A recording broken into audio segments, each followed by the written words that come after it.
Welcome adventurers, to Quotes HQ channel. Today we embark on an extraordinary journey into the rich tapestry of ancient Greece, where history and mystery intertwine. Prepare to be captivated as we unveil the secrets behind everyday objects that hold the key to hidden treasures. In this remarkable episode, we dive deep into the heart of Greece's ancient civilization, peeling back the layers of time to reveal the fascinating stories concealed within seemingly ordinary artifacts. So, join Quotes HQ channel, where history comes alive. Ancient Greece was the cradle of Western civilization. The Greeks gifted the world with the epic poetry of Homer, the philosophy of Plato and Socrates, and stately columned temples where they offered sacrifices to a pantheon of jealous gods. But what was daily life like in ancient Greece? Michael Lovano, a history professor at St. Norbert College in Diptera, Wisconsin and author of The World of Ancient Greece, a daily life encyclopedia, says that it was remarkably like our own.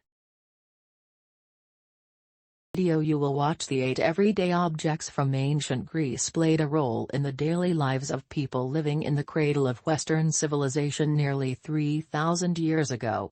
Let's start, Hidden Treasures of Ancient Greece, unveiling the secrets behind ordinary objects. Number 1. Protective statues. The home was the center of ancient Greek life, and protecting the home and its inhabitants required daily offerings and prayers to the gods. In addition to a small family altar in the courtyard, ancient Greeks placed special objects at the entrance to the home to protect it from evil spirits or dangerous energies, says Lovano. One such object was called a herm, a small statue of Hermes, pictured atop, the god of travel. Upon leaving the house, family members would say a prayer to Hermes to protect them on their journey, even if it was only a short trip to the market, and offer a prayer of gratitude for returning home safely. Another popular talisman was a 3-sided statue of Hecate, above, the goddess of witchcraft, which ancient Greeks placed outside their doorways to deflect any evil eye energies coming from the outside. Smaller protective figurines of Hecate made of wood could be carried around in the home or on journeys. Number 2. Wine mixing bowl, crater. The English word crater comes from a type of ancient Greek punch bowl called a crater. The crater was the centerpiece of the symposium, an ancient Greek drinking party filled with wine, women and song. The ancient Greeks thought that drinking undiluted wine was vulgar and led to drunkenness. That's where the crater came in. Craters were wide-rimmed bowls made of ceramic or bronze in which wine was mixed with water and then ladled out to the guests at the symposium. The symposium played an important role in Athenian democracy, because they were places where citizens could gather informally to share ideas and engage in philosophical discussions. Many of Plato's dialogues were set at a symposium. Lovano says that every Greek household would have a crater for family gatherings and celebrations. The humblest were made of unadorned red ceramic, while wealthier families owned craters with elaborate depictions of the gods making merry. Number 3. Ceramic storage vessels, amphorae and pithoi. Ceramic vessels were used in nearly every aspect of ancient Greek life, for drinking, mixing, serving and transporting, but especially for storing valuable foodstuffs like grain, milk, olive oil and wine. The most common everyday ceramic storage vessel was the amphora, a 2-handled container that also doubled as a measurement of volume. At the market, ancient Greeks might buy 1 amphora of honey or 2 amphoras of wine. Back home, families used much larger containers called pithoi for long-term storage of essential staples like barley and olive oil. They consumed grain every day and they used olive oil for everything, says Lovano.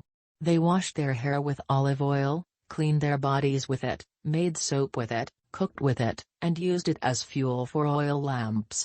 A pithos was large enough to fit 1 or 2 people inside, and would sometimes be partially buried in an interior room to keep the contents cool so they were less likely to spoil. Number 4. Clothing, the peplos and chiton. In ancient Greek art and sculpture, nudity was the norm, but in everyday life people definitely wore clothes. All clothes in ancient Greece were variations on the same theme: a large piece of cloth, usually wool, but sometimes flax or cotton, that was layered, folded or pinned into a comfortable unfashionable shape. Most of the Greeks wore a chiton, or what we would call a tunic, says Lovano. It's essentially a long t-shirt that goes down to mid-thigh, and they would tie it around their waist with some kind of string or rope. The chiton could serve as an undergarment for additional layers of clothing, like a cloak called a himation, or be worn by itself.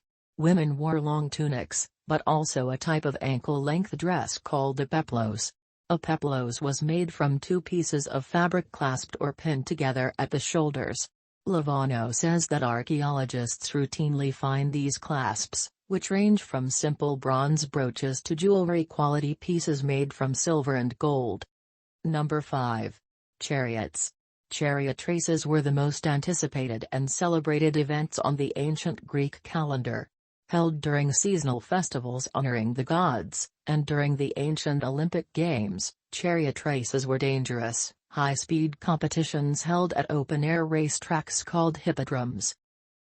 Each two-wheeled chariot was pulled by a team of 4 horses, and as many as 10 chariots at a time competed for glory, slamming into each other as they navigated hairpin turns. Chariots arrived in Greece from the ancient Near East via Egypt and Cyprus, and they were made from wood reinforced with bronze plating. The ancient Greeks used chariots primarily for racing, not warfare. Number 6. The Greek shield, aspis. If you were a hoplite soldier in the Greek army, your essential everyday weapon was a simple wooden shield called an aspis. This round shield was invented in the 8th century BC and spread like wildfire across the Mediterranean because of a game-changing innovation. The leather back of the shield had 2 grips, one to secure the elbow and a second one for the hand. Ancient Greek shields weren't made entirely of metal like old trash can lids, says Lovano. The aspis got its strength from a wooden core that was reinforced with plates of metal like bronze or iron. Some of the shields were inlaid with gorgons' heads and other scenes to intimidate the enemy. Number 7. In the temple, the tripod. Today we think of tripods as handy devices for holding up a camera, but tripods in ancient Greece played a very different and sacred role. Ancient Greeks believed that their fates were firmly in the hands of the gods, who needed to be pleased and appeased through offerings and sacrifices at their temples. The most prominent object inside a Greek temple was a tripod made of bronze or iron, says Lovano. The priest or priestess put a cauldron on the tripod, lit a fire under it, and then you placed your ritual offerings in the cauldron, maybe grain, animal flesh, oil or wine.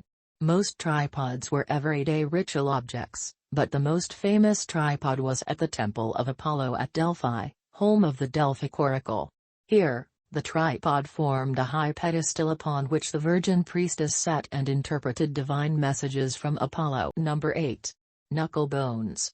The ancient Greeks loved sports, races and competitive games of all types, including board games and ball games, says Lovano, but one of the most popular Greek pastimes for young and old was a game called knucklebones or astragaloi.